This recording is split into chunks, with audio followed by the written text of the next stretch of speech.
What's going on, guys? Hey, I wanted to come back to you one more time this evening and bring you a clip with Dr. Phil. And Dr. Phil's talking to this woke college professor, and he's talking to Candace Owens and a couple other people, and they're talking about affirmative action policies and how these affirmative action policies are really hurting people. And they're hurting the same people that they say they're helping. But hey guys, if you would, please like, subscribe, and leave a comment down below. Thanks. I want to welcome conservative author and TV host Danielle D'Souza-Gill and distinguished professor of education at San Diego State University, Dr. Luke Wood. So welcome to both of you. Now, let me start with you. Is it possible for white people to be discriminated against because they are the majority and discrimination involves power? Is it possible? Absolutely. It is unequivocally possible. It happens all the time. This actually happens not only in specific instances, but this happens in a systemic way on our most elite college campuses. And I would also say that this is happening not just in education, but in the workplace. Well, is it justified, though? Because if there has been disparity and if there has been discrimination, if there have been minorities that have been excluded for years and years and years and years, is this the way to start to bring some balance and diversity back to those universities and workplaces? Absolutely not. Affirmative action has been going on for over 50 years, so this has been happening for a long time. And even now, we've actually seen that it's gotten worse in the sense that race relations are so poisonous, and many people on college campuses actually feel like because of all of this that's happening, they feel like they're being pitted against each other. Doctor, what do you think? Well, I think I would very respectfully disagree. I certainly don't think that white people are disadvantaged in college admissions. In fact, I would say it is the exact opposite, which is why there are policies and practices in place now to try to alleviate the historical burden. It's like if you ever played Monopoly before, right? Imagine like you have a person who's playing Monopoly and they get to go around multiple times, right? And then like halfway through the game, someone gets to enter into the game. And then because they get a turn, right, then the accusation is, well, somehow that game is unfair. The thing is, we don't know how many times the family or that person or whatever went around. We don't know what kind of privilege they have, if they have any privilege at all. We don't know. We have no idea what they have. So again, we don't know if the white kid came from a family with a mother and a father, and daddy was a lawyer and mommy was a school teacher, or if he came from, mother was a drug addict, his mom was a drug addict, and he lived in a trailer, and the father, he never knew the father. We don't know. We don't know where the guy came from. So again, what you're doing when you're saying things like that, you're automatically assuming that because somebody's white, they have privilege. And that's not true. And number one. And number two, we understand, if we're the other way around, we understand that we don't do that kind of stuff, that we don't stereotype. We don't look at people and say, hey, because you're black, you're a criminal. We don't do that. Again, the thing is, we are not allowed to do that the other way around. We shouldn't. Nobody should. But again, they have no problem saying all white kids come from a certain degree of privilege, and they've gone around the game a few times and they understand things. And now that we're just giving black people a turn, because the very fact that we're giving them a turn, which is a really disingenuous thing to say, because that's not what's upsetting people at all. But he's saying that just because we're giving them a turn, then yeah, they're upset, they're mad. No, that's not what's happening at all. That's not what we're talking about. That's not what you're talking about. You're assuming white people are one way, and you're assuming black people are another way. So really, you're the racist. And you're racist against whites and blacks. Policies are harmful also to the people that they purport to help. And we have all of the evidence there to look at. When you artificially place a Black American into a school in which they do not belong based on their knowledge, doesn't mean that they go on to get A's. In fact, there was a Black adjunct professor, you guys have definitely heard of him, Dr. Thomas Sowell, who was teaching at Cornell University, and he found that the majority of the Black American students that were there were on academic probation. Now, these students were some of the smartest in the nation, but because they were artificially placed amongst their peers at Cornell University, they were failing on academic probation. These policies have never helped Black Americans. It's just basically policies that are put in place to make people feel good, right? I feel like I'm doing something when in fact I'm actually creating harm. You either know the answers or you don't. When you say, hey, we have Black students at a particular school who aren't performing at that school as well, the immediate assumption that you're making is, well, maybe it's because they're not smart enough, they're not good enough, or they don't belong here. Whereas it could be about the experience that they're having at that institution. Professors who believe that they're not intelligent enough, that they don't have the capability to do the work, that they see them. You know what, man? This guy is lying. He is lying, man. Because, again, majority of college professors, they're these woke people, man. So, again, if they're like, oh, you know, more people that of, you know, people of color, more minorities. Great, man. That sounds great. Because, again, the woke, they tend to kind of tokenize, you know, Black people. So they definitely, you know, they're like, oh, great. Are we hip now? Are we cool now that we got a Black person? So no, not at all, man. And those very few conservative college professors, man, yeah, definitely not. You know, because one thing that most people, man, they're taught that conservatives are racist. They have a certain view of Black, and that's not true at all. Again, man, conservative people are probably the least racist on both ends of the spectrum. They don't want you putting white people into a group, or Black people, or anyone else into a group.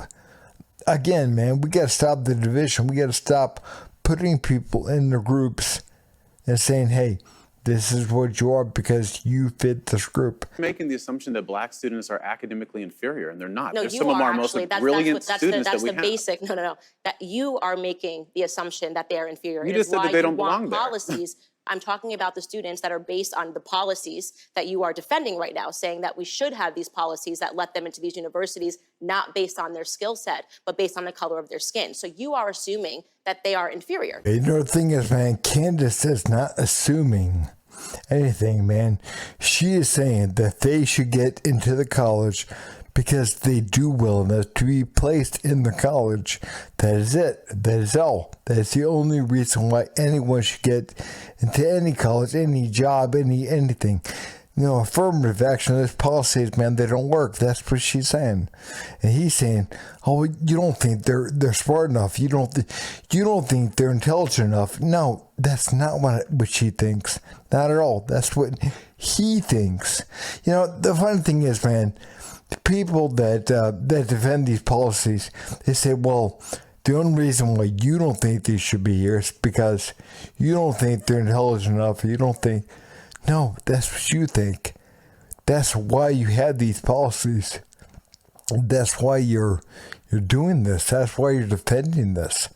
It's because you honestly don't believe that they can do that on their own.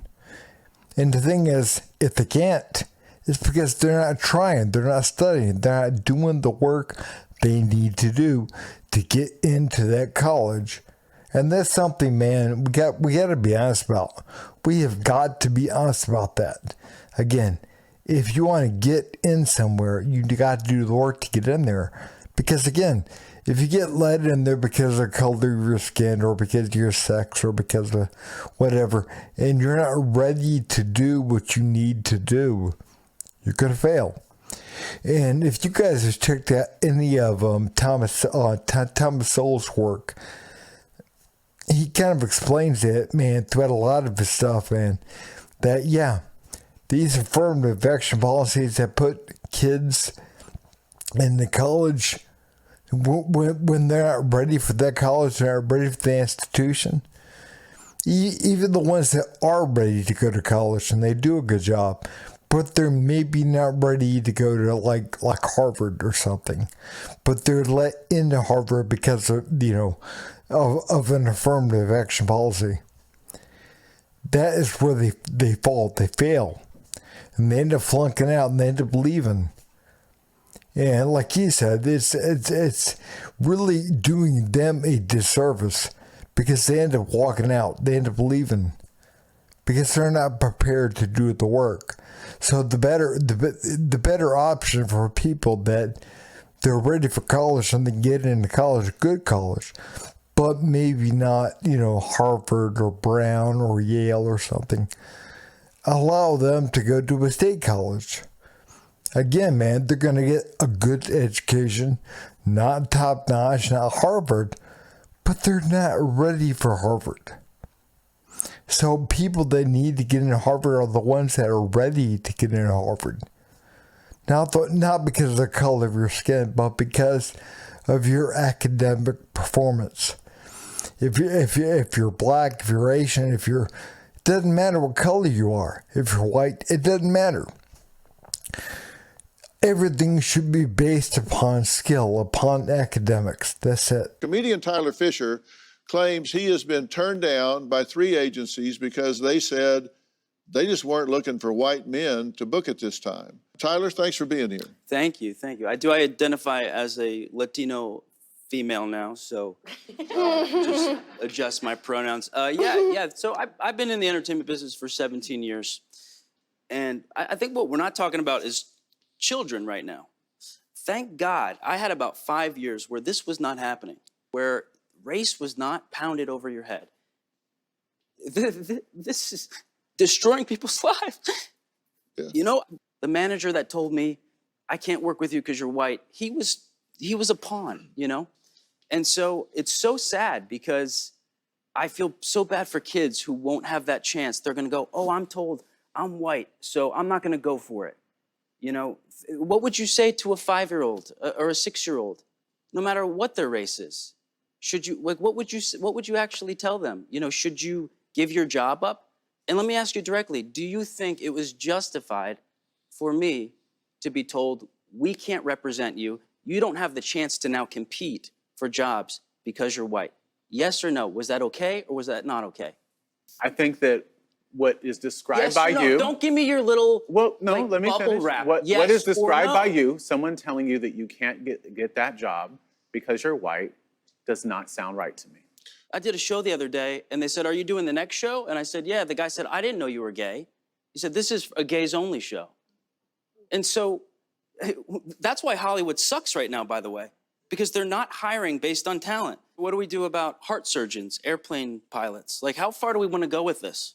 Do you want the best heart surgeon, or do you want somebody who you think may have had it bad as a kid, or maybe their great-great-grandfather? I mean, this is... Yeah, he was saying, man, how far is it going to go? How far is it going to go? I don't know how far it's going to go. Really, I don't, man. But, the thing is, man, it is scary. It is scary, man, when they have these air traffic control people and they make the test easier for them, because they check certain boxes. They're black or they're female or whatever. And you're not looking for the best candidates. You're looking for the ones that, barely kind of get by because they check particular boxes. And that to me is scary. That to me is, honestly, man, that to me is horrifying. That we're not choosing candidates because they're the best, but because they check certain boxes. That's scary. That really is, man. So, and also they're making the test easier for people. What is that? That's the air traffic control people. But but when it comes to pilots, man, I don't know, but I have heard that they're going after women and women of color and everything else. And man, that's fine if they get in based on their own merit. not because something is made easier. But because again, man, we want people flying our planes and directing our planes that are qualified. We don't want people that aren't. I mean, again, man, could you imagine the chaos? And there have been quite a few mishaps, apparently. In California and some other, to do with some of these folks. So, again, man, I don't want to say we know for 100% certain that it was these folks, but they suspect it is, man. And you can find stuff on that. But yeah, I mean, that kind of stuff scares me, man. When we get to the point to where we are letting people in to there's certain things like pilots and pilot school and that kind of stuff because they meet certain objectives. That scares me because you're not looking for the best candidates. You're looking for the candidates that meet certain criteria. That's what you're looking for, and that scares me.